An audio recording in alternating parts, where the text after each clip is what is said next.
ఆలయం గోకర్ణలో, కర్ణాటక తీర ప్రాంతంలో ఉంది. ఇక్కడ ఆత్మలింగం ప్రతిష్ఠించబడి ఉంది. భగవంతుడైన రాముడు కూడా ఇక్కడ శివలింగాన్ని పూజించినట్టు కథనం. లంకా రాజు రావణుడు, మహాదేవుని ప్రసన్నం చేసుకోవడానికి కఠోర తపస్సు చేశాడు. తన తపస్సుకు సంతోషించిన శివుడు, రావణుని కోరిక అడగమని అనేశాడు. రావణుడు కోరింది, నాకు ఆత్మలింగం ఇవ్వాలి. దానిని లంకలో ప్రతిష్ఠిస్తే నేను అపరాజితుడనవుతాను అని. శివుడు ఆత్మలింగాన్ని ఇచ్చాడు.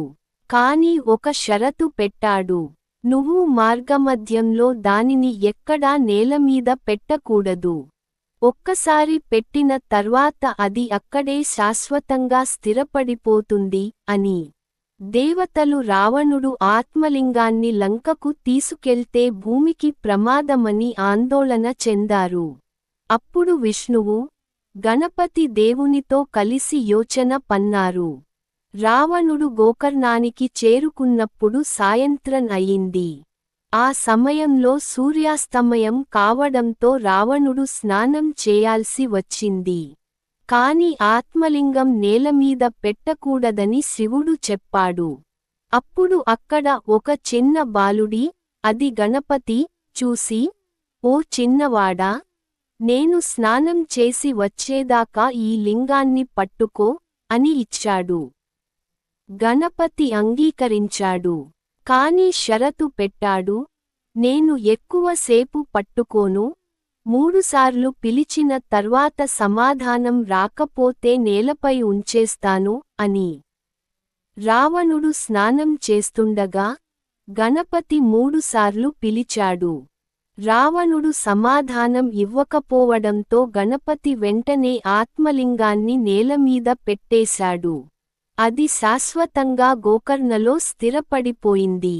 రావణుడు తిరిగి వచ్చి లింగాన్ని లేపడానికి ప్రయత్నించాడు. కాని లింగం కదల్లేదు. కోపంతో లింగాన్ని లాగి చీల్చాడు.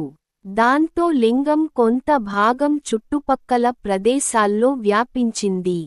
ఆ ఆత్మలింగమే నేటి గోకర్ణ మహాబలేశ్వర్ ఆలయంలో ఉన్నది.